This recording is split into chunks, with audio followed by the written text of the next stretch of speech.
500 வருஷங்களா உலக வரைபடத்தில் இருந்த ஒரு தீவு வந்து கம்ப்ளீட்டாக டிசப்பியர் ஆயிருக்கு அப்படின்னு சொன்னவங்களால நம்ப முடியுதா? உண்மையிலேயே மெக்சிகோ பக்கத்தில் பெர்மெஜா அப்படிங்கிற ஒரு தீவு வந்து 1500களில் வந்து இந்த தீவு கண்டுபிடிக்கப்பட்டு 20வது செஞ்சுரி வரைக்கும், அதாவது 500 வருஷங்கள் வந்து உலக வரைபடத்தில் இந்த தீவை வந்து மென்ஷன் பண்ணியிருக்கிறாங்க. பட் 2008ல் நடந்த ஒரு சர்வேயில் இந்த தீவு வந்து அங்கிருந்து கம்ப்ளீட்டாக டிசப்பியர் ஆயிருக்கு அப்படிங்கிறத வந்து சொல்லியிருக்கிறாங்க. இது தெரிஞ்ச உடனே அங்கே இருக்கக்கூடிய கவர்மெண்ட் வந்து நிறைய ரிசர்ச் பண்ணி இந்த தீவை வந்து கண்டுபிடிக்க முயற்சி பண்ணியிருக்காங்க. பட் இப்போ இருக்கக்கூடிய மாடர்ன் டெக்னாலஜியால கூட இந்த தீவு வந்து உண்மையிலேயே இருந்துச்சு அப்படிங்கறதுக்கான ஆதாரங்களை கூட கண்டுபிடிக்க முடியல.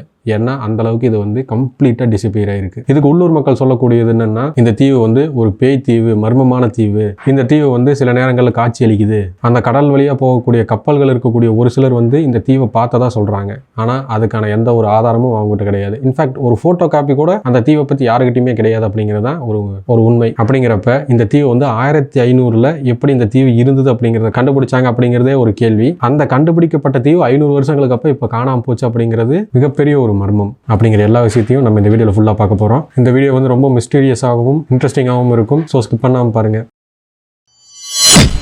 வணக்கம் நண்பா, ஐஎம் தமிழ் சேனல் உங்களை வரவேற்கிறேன். இன்னைக்கு நம்ம என்ன டாபிக் பார்த்துட்டு இருக்கோம்னு பார்த்தீங்கன்னா, ரொம்ப மிஸ்டீரியஸான ஒரு தீவை பற்றி தான். ஏன்னா இந்த தீவு வந்து கம்ப்ளீட்டாக டிசப்பியர் ஆயிருக்கு. மெக்சிகோ நாட்டோட கடற்பரப்பில் இருக்கக்கூடிய இந்த தீவு வந்து 15th செஞ்சுரியில் உலக வரைபடத்தில் இருந்திருக்கு. எக்ஸாக்டாக சொல்லணும்னா 15th செஞ்சுரியிலிருந்து 20th செஞ்சுரி வரைக்கும் 500 இயர்ஸ் இந்த தீவு வந்து உலக வரைபடத்தில் இருந்திருக்கு. பட் அன்ஃபார்ச்சுனேட்லி 2008க்கு அப்புறம் நடந்த ஒரு சர்வேயில் இந்த தீவு வந்து கம்ப்ளீட்டாக டிசப்பியர் ஆயிருக்கு அப்படின்னு ஸ்டேட்மெண்ட் கொடுத்துருக்காங்க. இப்போ இருக்கக்கூடிய மாடர்ன் டெக்னாலஜினால கூட அந்த தீவு எங்க இருக்கு அப்படிங்கிறத யாராலையுமே கண்டுபிடிக்க முடியல. ஸோ இது எல்லாத்துக்கும் என்ன காரணமாக இருக்குது அப்படிங்கிறது தான் இன்னைக்கு இந்த வீடியோவில் ஃபுல்லாக பார்க்க போகிறோம். அதுக்கு முன்னாடி நீங்கள் நம்ம சேனலை வந்து இப்போ தான் ஃபஸ்ட் டைம் வந்து பார்க்குறீங்கன்னா நம்ம சேனலை வந்து சப்ஸ்கிரைப் பண்ணுங்கள். சப்ஸ்கிரைப் பண்ண வையோட ஆளுங்கிற நோட்டிஃபிகேஷன் கொடுத்துருங்க. அப்போ தான் நம்ம போடக்கூடிய எல்லா வீடியோஸும் உங்களுக்கு உடனுக்குடன் வந்து சேரும். நம்ம வந்து மிஸ்டீரியஸான டாபிக்ஸும் இன்ட்ரெஸ்டிங்கான டாபிக்ஸும் ரெகுலராக நம்ம கொடுத்துக்கிட்டே இருக்கிறோம். எவ்ரி வீக் வெனஸ்டே ஈவினிங் 5 மணிக்கும் சண்டே மார்னிங் 10 மணிக்கு நம்ம வந்து கொடுத்துட்ருக்கோம். ஸோ எல்லா வீடியோ பாருங்கள், ஒவ்வொரு வீடியோ இன்ட்ரெஸ்டிங்காக இருக்கும். இப்போ வாங்க நம்ம வந்து பெர்மெஜா அப்படின்னு சொல்லப்படக்கூடிய அந்த தீவை பற்றி கம்ப்ளீட்டாக பார்ப்போம். ஆரம்ப காலத்தில், அதாவது எக்ஸாக்டாக சொல்லணும்னா 1539ல்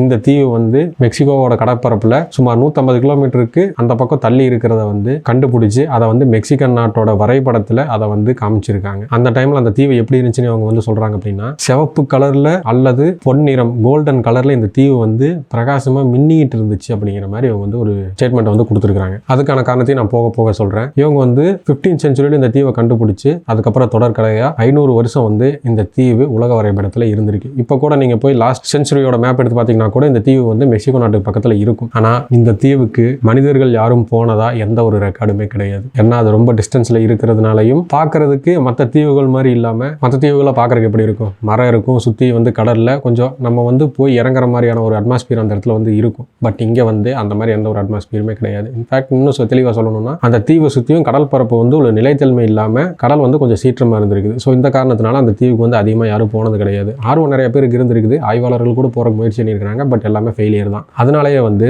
இந்த தீவுல மக்கள் இருக்கிறாங்களா, விலங்குகள் இருக்கா, இல்லை இந்த தீவில் வந்து எந்த மாதிரி உயிரினங்கள் வாழுது, உயிரினங்கள் அந்த தீவில் உண்மையிலேயே இருக்கா அப்படிங்கிற எந்த ஒரு தெளிவான ரெக்கார்டும் இன்னைக்கு தேதி வரைக்கும் யாருக்கிட்டையும் எங்கேயும் சப்மிட் பண்ணப்படலை. எங்கேயுமே வந்து அந்த ரெக்கார்ட்ஸ் கிடையாது. அதுக்கப்புறமா பல வருஷங்கள் கழிச்சு, அதாவது 2008லேருந்து 2009 வரைக்கும் நடந்த சர்வேயில் அந்த தீவு இருந்த இடத்துக்கு இவங்க போய் அந்த டீம் வந்து பார்க்கும்போது அந்த இடத்துல அந்த தீவு இருந்ததுக்கான எந்த ஒரு அடையாளமும் அங்கே இல்லை. ஸோ இதை வந்து அந்த ஆய்வாளர்களும் அந்த சர்வே எடுக்கக்கூடியவங்களும் வந்து மெக்சிகன் கவர்மெண்ட் கிட்ட சொன்ன உடனே மெக்சிகன் கவர்மெண்ட் வந்து உடனடியாக அந்த தீவை தேடுறதுக்கான முயற்சிகள் எடுக்கிறாங்க. பட் எடுத்தாலும் இப்போ இருக்கக்கூடிய மாடர்ன் டெக்னாலஜினால கூட அந்த இடத்துல ஒரு தீவு இருந்தது அப்படிங்கறத வந்து யாராலையுமே ப்ரூவ் பண்ண முடியல. ஏன்னா அங்க அந்த தீவு இருந்ததுக்கான எந்த ஒரு தடயமுமே இப்போ வரைக்கும் நம்ம யாருக்குமே வந்து கிடைக்கல. ஸோ இதனாலேயே வந்து இந்த தீவு வந்து ஒரு மிஸ்டீரியஸான தீவா தான் இன்னைக்கு வரைக்கும் இருக்கு. அது மட்டும் இல்லாம உள்ளூர் மக்கள் வந்து இதை பேய் தீவுன்னு சொல்றாங்க. அதுக்கான காரணம் ஒரு சில நேரங்கள்ல அந்த வழியா போகக்கூடிய கப்பல்கள் இருக்கக்கூடியவங்க வந்து இந்த தீவை பார்த்ததாக வந்து சில பேர் சொல்லியிருக்கிறாங்க. சில பேர் வந்து உண்மையா நம்புறாங்க, சிலர் வந்து அது பொய் அப்படின்னு சொல்லி நம்புறாங்க.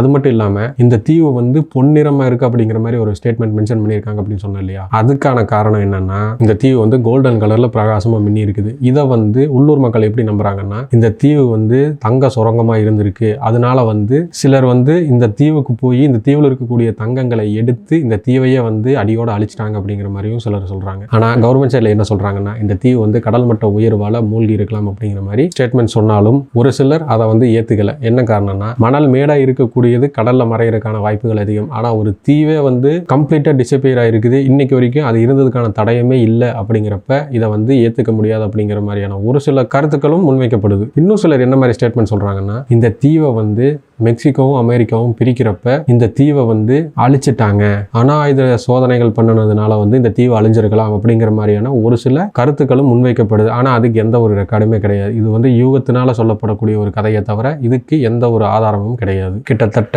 500 வருஷமா இருந்த ஒரு தீவு, உலக வரைபடத்தில் இருந்த தீவு கம்ப்ளீட்டா டிசப்பியர் ஆயிருக்குது அப்படிங்கிறது இன்னைக்கு வரைக்கும் மர்மமாவே இருக்கு. அந்த மர்மத்துக்கு இன்னைக்கு வரைக்கும் யாருமே வந்து ஒரு தெளிவான விளக்கம் கொடுக்க முடியல. உண்மையிலே அந்த தீவுக்கு என்ன ஆச்சுன்னு யாருக்குமே தெரியாது. ஏன்னா அந்த தீவுல வந்து மக்கள் இருக்கிறதுக்கான வாய்ப்புகள் இருந்தாலும் யாருமே அங்க போய் வந்து ஆய்வு செய்யல அப்படிங்கிற காரணத்தினால அந்த தீவுல என்ன நடந்தது அப்படிங்கிறத யாருனாலையும் தெளிவா சொல்ல முடியல, யாருக்குமே தெரியாது. படத்துல வர்ற மாதிரி ஒரு தீவையே வந்து முழுசா அழிச்சிருக்காங்களா, இல்ல உண்மையிலே அது வந்து இயற்கையால அழிக்கப்பட்டதா, இல்ல உள்ளூர் மக்கள் சொல்ற மாதிரி அந்த தீவு வந்து தங்க தீவா இருந்து அதை வந்து கம்ப்ளீட்டா அழிச்சிட்டாங்களா, ஒருவேளை அது வந்து மர்மமான மாயத்தீவா அப்படிங்கிற மாதிரி எந்த ஒரு தெளிவான விளக்கமும் யாருக்கும் இப்போ வரைக்கும் தெரியாது. ஸோ இந்த தீவை பற்றி நீங்கள் என்ன நினைக்கிறீங்க அப்படிங்கிறத கமெண்ட் செக்ஷனில் சொல்லுங்கள். இதே மாதிரி இன்ட்ரெஸ்டிங்கான டாப்பிக்கும் மிஸ்டீரியஸான டாப்பிக்கும் நம்ம சேனல் ரெகுலராக போடப்படும். அதை மிஸ் பண்ணாமல் பார்க்கணுன்னா நம்ம சேனலை சப்ஸ்கிரைப் பண்ணுங்கள். சப்ஸ்கிரைப் பண்ண கையோட கீழே இருக்கிற பெல் ஐக்கானை கிளிக் பண்ணி ஆளுங்க நோட்டிஃபிகேஷன் கொடுத்துக்குங்க. அப்போ தான் நம்ம போடக்கூடிய வீடியோஸ் எல்லாமே உடனுக்குடன் உங்களுக்கு வந்து சேரும். ஸோ இதே மாதிரி இன்னொரு இன்ட்ரெஸ்டிங்கான மிஸ்டீரியஸான டாப்பிக்கோட நெக்ஸ்ட் வீடியோவில் உங்களை சந்திக்கிறேன்.